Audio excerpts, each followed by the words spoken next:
buenas noches. Bienvenidos a Congreso y Sociedad, el programa institucional de la Secretaría General del Senado de la República.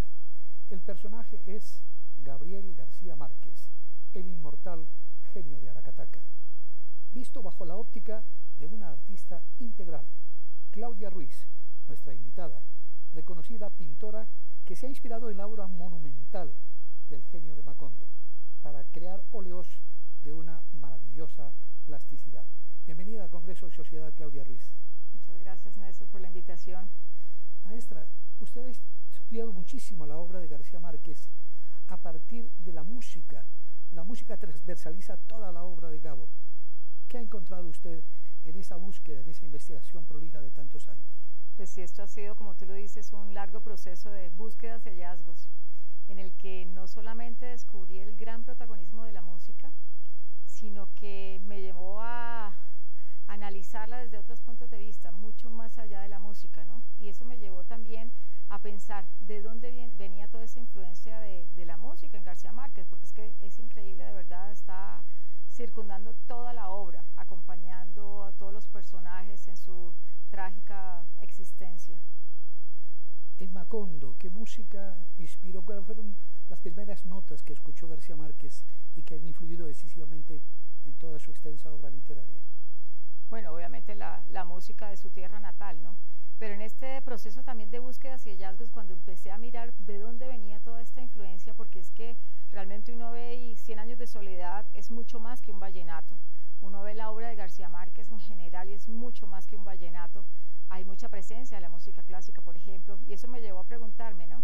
Y en ese proceso de búsquedas descubrí que en Zipaquirá él tuvo una gran influencia, fue su primer acercamiento a la música clásica, que lo marcó muchísimo, ¿no? Y poco se habla de eso.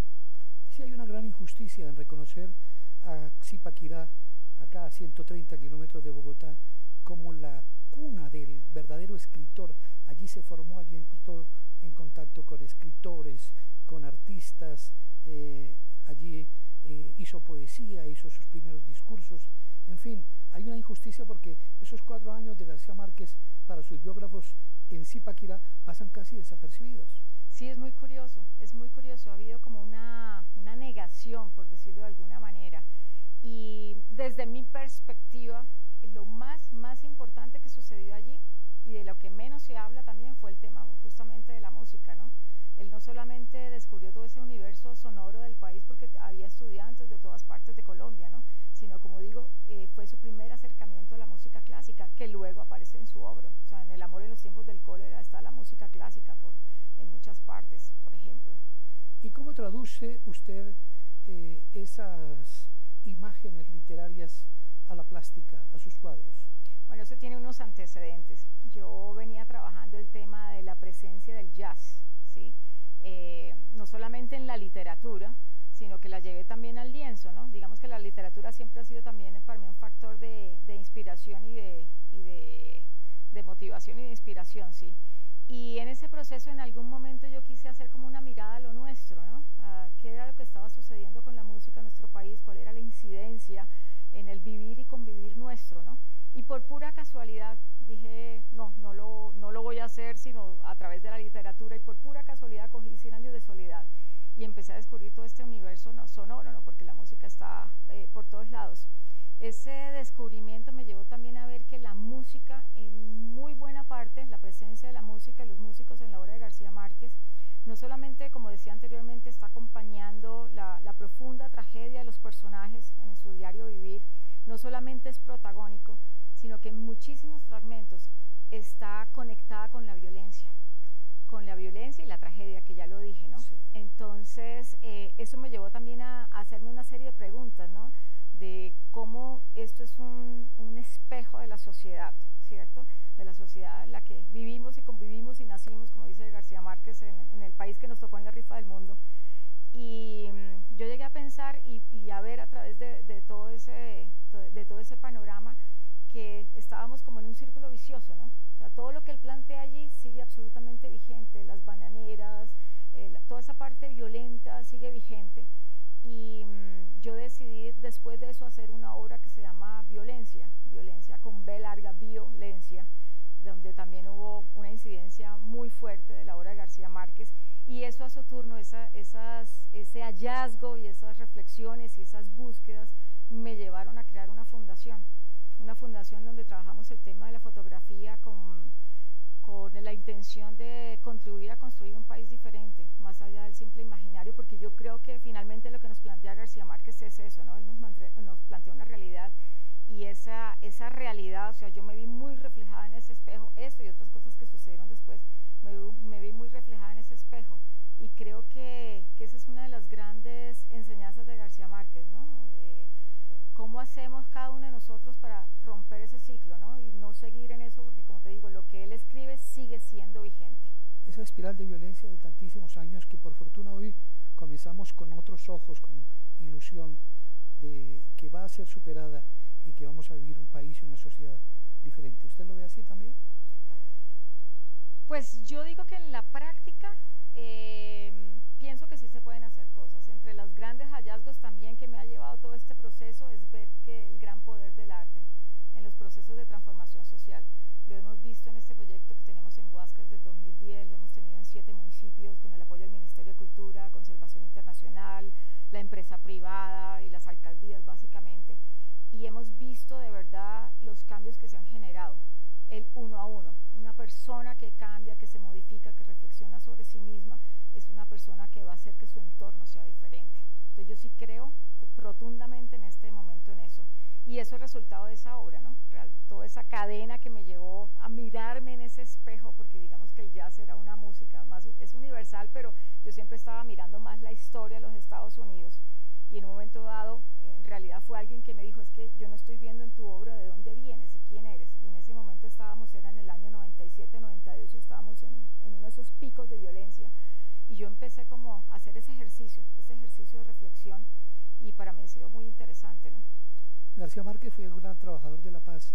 Usted me habla del arte como generador de reflexiones y de cambios sociales. ¿Con quién ejecuta usted esta tarea de difusión cultural y de renovación espiritual? Bueno, con un equipo de personas que se han ido uniendo al proyecto durante lo tenemos desde el 2010 en el caso de Huasca. Tenemos un equipo muy interdisciplinario porque nos interesa ver la realidad desde diferentes perspectivas, ¿no? No una realidad fragmentada. Y ahí trabajamos con escritores, sociólogos, biólogos, psicólogas, fotógrafos, obviamente, desde diferentes perspectivas. ¿Y va dirigido a los niños? Va dirigido a niños, jóvenes, adultos, quien se presenta. De hecho, tenemos en este momento en Huasca tenemos niños desde 9 años hasta 60 años. Entonces, bien interesante ver cómo funcionan estos espacios de integración, ¿no? También, y de reflexión. Son supremamente interesantes. Claudia Ruiz, Gabriel García Márquez y el arte como generador de una nueva cultura, de una nueva sociedad. Vamos a algunos mensajes institucionales y ya regresamos. ¿Sabe usted cómo está conformado el Congreso de la República? El Congreso de la República está conformado por 2 cámaras, el Senado con 102 miembros elegidos a nivel nacional y la Cámara de Representantes compuesta por 166 integrantes elegidos en los departamentos. A su vez, el Congreso está dividido en 7 comisiones constitucionales que se especializan en temas para facilitar el trámite legislativo y de reforma constitucional. Entre los temas más relevantes que tratan las comisiones son la Comisión Primera, Reformas a la Constitución y Derechos Fundamentales. La Comisión Segunda trata temas internacionales y de seguridad nacional. La Comisión Tercera, Impuestos y Crédito Público. La Comisión Cuarta, Presupuesto. La Comisión Quinta, Temas Agrarios y de Medio Ambiente. La Comisión Sexta, Servicios Públicos, Educación y Cultura. Y la Comisión Séptima, Salud y Vivienda. Encuentra más información en nuestro portal web. Canal Congreso. Aquí vive la democracia. ¿Sabe usted cuáles son las funciones del Congreso? El Congreso de la República de Colombia desarrolla múltiples funciones esenciales para el funcionamiento de nuestra democracia. Estas son asignadas por la Constitución y la ley. Tiene, entre otras funciones, la función de reformar la Constitución mediante actos legislativos. Además, crea, modifica y anula las leyes. Así, el Congreso establece, por ejemplo, cómo se van a invertir los recursos de los colombianos. También tiene la facultad de citar a ministros y a otros funcionarios públicos para indagar, obtener información y exigir acciones frente a su gestión. El Congreso elige a algunos de los altos funcionarios del Estado. Además, puede, si es el caso, investigarlos y juzgarlos. Encuentra más información en nuestro portal web. Canal Congreso. Aquí vive la democracia. Regresamos a Congreso y Sociedad con Claudia Ruiz, pintora, quien realiza obras inspiradas en Gabriel García Márquez y su extraordinaria obra literaria. ¿Cómo siente usted a García Márquez? Veo que es una apasionada. ¿Ha leído todas sus obras? No las he leído todas, pero he leído muchas y las he leído algunas y las he releído y he buscado porque además tiene muchas posibilidades, ¿no? Lo que uno busque, creo que ahí lo encuentra. En el caso de la música, ¿qué he encontrado? He encontrado la música por todos lados, acompañando a los personajes, poniéndole ritmo y melodía a los sentimientos, no sé, acompañando amores y desamores, odios, bueno, mil cosas. Y mucha de esta obra, yo siempre he dicho, o sea, si García Márquez no hubiera escrito eso, yo jamás la habría realizado, ¿no? Porque es que tiene una capacidad descriptiva en algunos casos, sobre todo en lo emocional, ¿no? Y plantea unas escenas que son realmente mágicas e interesantes. Porque además él no solamente es musical, no solamente es la presencia de la música, sino que él es musical, ¿no? En su escritura, ¿no? Leerlo es completamente musical. La musicalidad de sus textos es evidente. 100 años es una larga partitura. Es una larga partitura, toda su obra, eso sí lo he descubierto. Y hay un fragmento, por ejemplo, en El Otoño del Patriarca, que yo digo que yo no he encontrado en toda la literatura que he leído algo más musical de eso, y es un fragmento en el que él menciona las mulas, o sea, dice, había construido el tren de los páramos para acabar con la infamia de las mulas. Eran las mulas que se iban por los precipicios trayendo los pianos de cola a las haciendas de café. Y él hace una descripción de ese sonido, de los pianos cayendo al vacío con el aullido de las mulas, que yo creo que yo no he leído nada más sonoro que eso. Sí, hay música, colorido, es definitivamente insondable la capacidad narrativa y las emociones que produce leer a García Márquez. Sí, sobre todo las emociones. Yo creo que su obra está eso, ¿no? Es universal por eso, porque ahí están todas las emociones humanas. Pero sí están circundadas por una gran tragedia, una gran soledad y una gran tristeza. O sea, lo único que uno ve en esos personajes es eso, en términos generales. En medio de la música, en medio del jolgorio, en medio de la diversión, en el fondo los personajes son tristes. ¿Qué conoce de los gustos musicales de Gabo? Bueno, lo que conozco, lo conozco a través de su obra. Yo a él no lo conocí, lo vi una sola vez ocasionalmente, fue un par de minutos, pero lo que he leído de él, hay algo que sí me llama la atención y estoy absolutamente de acuerdo con él. En algunas de sus notas de prensa alguna vez dijo, si alguna vez me preguntaran si voy a una isla perdida y solo me puedo llevar un tema musical, escogería la suite número 1 para cello de Juan Sebastián Bach. Y después hace toda una serie de reflexiones, el bolero, la música del Caribe, una cantidad de cosas, y termina.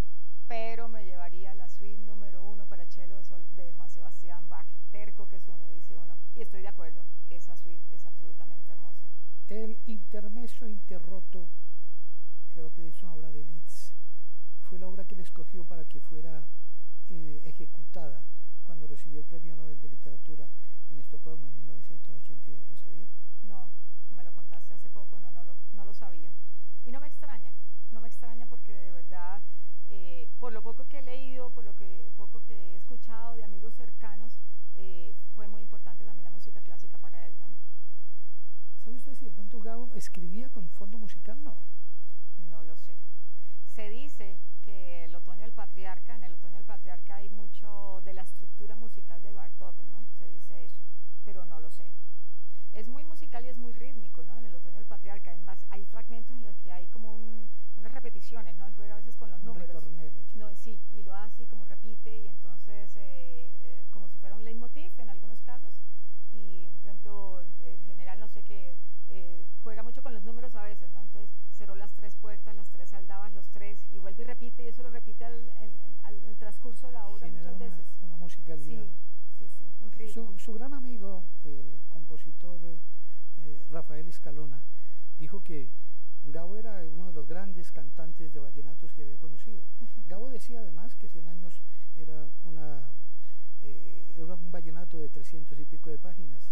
Amaba también el vallenato. Claro, y eso es lo que lleva a que la gente lo relacione con el vallenato. De hecho, uno conoce personas y dice, no, sí, es que García Márquez todo es vallenato. Gran error. No. 100 años de soledad, la forma en que está escrita, sí, él la relaciona con el juglar vallenato, ¿no? Pero si uno mira el contexto general de la obra, es mucho más que el vallenato, es mucho más que eso. El bolero era otra de las pasiones de García Márquez. Gracias a un bolero que le copió a un compañero de viaje cuando venía de Barranquilla hacia La Dorada, fue que pudo llegar a ser becado en el Instituto Nacional de Varones de Zipaquirá. ¿Usted conoce esa anécdota? Claro, totalmente, porque es que además es muy bella, porque nuevamente la música incide en todo este destino de su vida, ¿no? Porque él en el buque canta, hay un personaje ahí que lo escucha y le dice que si le escribe, que le escribe la letra para llevársela a su novia, bueno, y armar una relación con ese personaje que además leía mucho, tenía unos libros, y él cuando llega y está haciendo la cola para la beca, este personaje llega muy bien vestido y era el que daba las becas, el que otorgaba las becas, y le dice, ¿tú qué estás haciendo aquí? Ven acá. Y él es el que le dice, no te vengas aquí para Bogotá, olvídate, mira toda la cantidad de peticiones que yo tengo acá, vete para Zipaquirá, además porque Zipaquirá tenía todas unas connotaciones en ese momento de librepensadores y una cantidad de cosas que lo marcan profundamente, o sea, ese azar de la vida sí lo marcó. Claudia Ruiz, una artista integral, conocedora de la obra de García Márquez y que en la cual se ha inspirado precisamente mucha de su temática pictórica actual. Vamos a algunos mensajes institucionales y ya regresamos para un segmento final. ¿Sabe usted quién puede presentar proyectos para que se conviertan en ley? En Colombia pueden presentar proyectos de ley los senadores y representantes a la Cámara, los ministros, las altas cortes, entre otros altos funcionarios del Estado, quienes poseen iniciativa legislativa. También la iniciativa legislativa es un mecanismo de participación que faculta a los ciudadanos, a concejales o diputados del país a presentar proyectos de ley o de reforma a la Constitución. Para presentar una iniciativa popular por parte de los ciudadanos se debe elegir un comité promotor de la propuesta e inscribir la solicitud. Luego se debe recolectar un número de firmas válidas igual o superior al 5% del censo electoral. Si se cumplen estos requisitos, la registraduría expedirá la certificación. Con esto, el proyecto de ley o de reforma a la Constitución podrá ser radicado en las secretarías del Congreso y deberá iniciar su trámite con mensaje de urgencia para que tenga prioridad sobre los demás proyectos. Encuentra más información en nuestro portal web.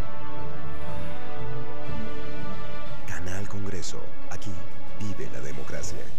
¿Sabe usted cómo se hacen las leyes en Colombia? Según la Constitución y la Ley Quinta de 1992, estas pueden ser estatutarias, orgánicas y ordinarias. El procedimiento se puede dividir en 3 partes: iniciativa, debates y sanción.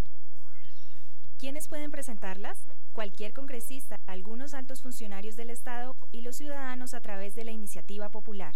Después de presentado el proyecto de ley, este debe superar 4 debates en el Congreso. Estos debates inician en una de las comisiones de acuerdo a la temática del proyecto de ley. Luego pasa a ser debatido y votado en la plenaria de la respectiva Cámara.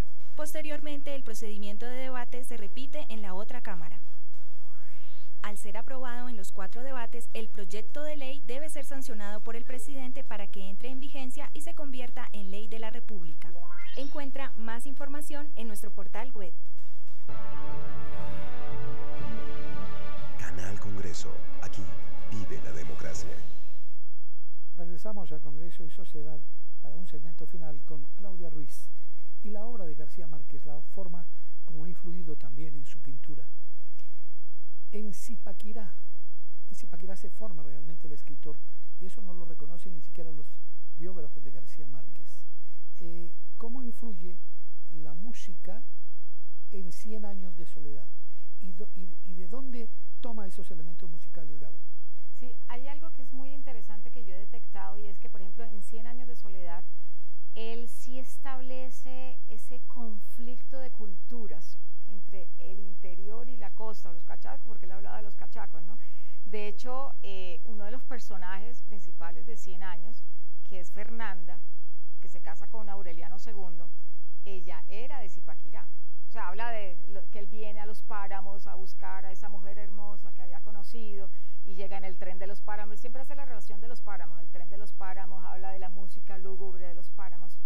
Y esta personaje que había sido criada como reina, se la lleva a Macondo, que digamos que era el contexto de Aracataca, vallenato, bulla, desorden, una cantidad de cosas, y él plantea ese conflicto de culturas que estuvo todo el tiempo.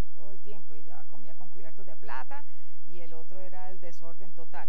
Entonces yo sí creo que él traslada un poco esas experiencias que lo marcaron muchísimo en esa época, lo traslada a su obra, ¿no? ¿Sería ese personaje, Berenice Martínez, su novia reconocida en Zipaquirá? Vaya uno a saber, no lo sé. Sí se refiere a un personaje, era una mujer muy bella, eso sí lo dice, ¿no? Pero quién sabe, ¿no? Posiblemente, no sé. ¿Hay alguna obra de García Márquez a la cual vas y regresas? Uy, todas. El Otoño del Patriarca muchísimo. Y 100 años, yo creo que las que más, El Otoño del Patriarca y 100 años de soledad muchísimo. Ahí el otoño tiene unos fragmentos muy interesantes, también muy trágicos, desde las rifas, por ejemplo, la lotería que hacían, entonces hacían trampa con la lotería, entonces se llevan, cada vez cogían 3 niños y entonces había una forma de hacer la trampa y los niños cogían las bolas que eran y bueno, y el caso es que van guardando, por ejemplo, ese es uno de los fragmentos más fuertes que hay, ¿no? Esos niños entonces los van escondiendo porque si no los niños van a contar que estaban haciendo trampa y cuando vienen a ver hay 3.000 niños que los tienen por allá en la selva y no sé qué, entonces un día el dictador se levanta, entonces se acuerda de los niños, entonces él da la orden que los lleven al medio del mar, ¿sí? Que los niños vayan cantando y mientras van cantando, Mambrú se fue a la guerra, mientras los niños van cantando los explotan con una carga de dinamita. Él después manda a fusilar a quienes lo hicieron porque dice, es que hay órdenes que se pueden dar pero no se pueden cumplir, no se deben cumplir. Y por ejemplo, explotan y matan toda esa cantidad de niños. Esos son los fragmentos más fuertes que hay de la música relacionada con la violencia, por ejemplo. ¿Se conocen algunos textos de Gabo sobre la música? Él dejó muchas notas y muchos escritos, sí los dejó. Hay uno también que habla que algún día quisiera hacer un concierto para el triángulo, ¿no? Sí. Y hace toda una elaboración alrededor del triángulo, ¿no? Que es como el instrumento inútil en una orquesta, ¿no? Entonces dice que iba a escribir un concierto para triángulo, por ejemplo.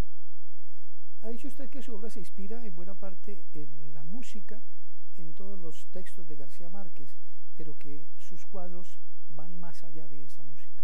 Sí, van más allá porque no es solamente hacer una transposición literal, ¿no? De que este personaje tocó tal cosa, es como el alma y la intimidad de los personajes, ¿no? Uno tiene una ventaja cuando lee, ¿no? Que uno puede pasar horas enteras con los personajes, ¿no? Ahí están siempre, y uno establece una intimidad con los personajes, ¿no? Se convierte en parte de su vida, ¿no? O sea, llega un momento que los conoce tanto y los ha leído y los ha releído que se convierten para uno en un ser vivo realmente, eso sucede. Es tan prolífico, tan versátil García Márquez como escritor, como hombre de teatro, como periodista, inclusive como político. Está lleno de matices que enriquecen su obra y que nos lo convierten en un referente permanente, es nuestro máximo símbolo cultural. ¿Cómo siente usted a García Márquez? Uy, para mí yo creo que es de los escritores más universales que he encontrado y digamos que en el contexto también de lo poquito que puedo hacer en mi entorno con la fundación, siempre motivamos también la lectura. De hecho, la fotografía la hemos encontrado en la obra de García Márquez, también está presente y se hacen conferencias, se hacen charlas y en este momento tenemos incluso a chicos trabajando en fotografía inspirada en la obra de García Márquez, que es una manera también de acercarlos a esa obra porque muy pocos tienen conocimiento de ella y creo que hay que conocerlo y entenderlo sobre todo. También con la pintura, particularmente con el dibujo, tuvo relación García Márquez. También, es que además era pintor y su obra es absolutamente pictórica, ¿no? Por ejemplo, el color siempre se relaciona con el amarillo, ¿no? Las mariposas amarillas, la flor amarilla, la rosa amarilla, y en efecto digamos que es el color que más aparece en la obra. Sí, el amarillo es el que más aparece, pero también está el verde. En segundo verde. El verde aparece muchísimo, en tercera instancia el rojo y otros colores, pero el amarillo y el verde están muchísimo en la obra, muchísimo, y el verde más de lo que la gente se ha dado cuenta. O sea, el amarillo por las mariposas, pero el amarillo está en la obra en muchas partes. Las mariposas amarillas de Mauricio Babilonia. Exactamente, exactamente. Aquí tengo una mariposa, mira, la traje especialmente hoy, por eso. Pero sí, va mucho más allá, por lo mismo el color. Yo pienso que obviamente se han establecido como unos referentes, ¿no? Entonces García Márquez, la gente lo relaciona con vallenato, es mucho más que vallenato. Lo relaciona con el amarillo, es mucho más que amarillo. Lo relaciona con el realismo mágico, es mucho más que el realismo mágico. Yo sí creo que es un escritor que permite muchas lecturas, permite ahondar profundamente y sobre todo mirarse en ese espejo. Yo creo que eso es lo más importante, mirarnos en ese espejo que él ha planteado, porque ahí está todo, ahí él nos planteó todo, ahí estamos reflejados de verdad en su obra. Es el hombre que entronizó a Latinoamérica, América Latina, en la literatura universal.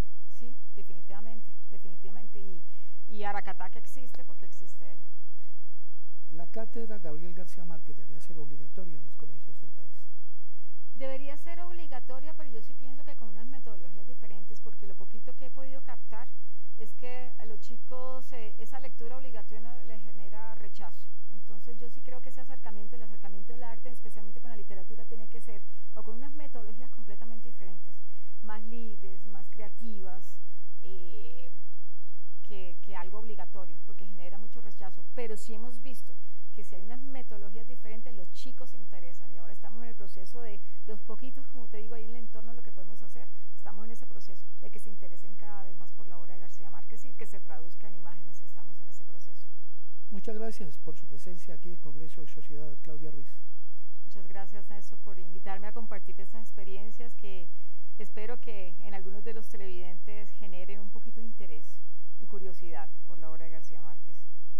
A ustedes, amables televidentes, los invitamos a contactarnos a través de nuestras redes sociales. Los esperamos aquí, en Congreso y Sociedad, en una próxima oportunidad.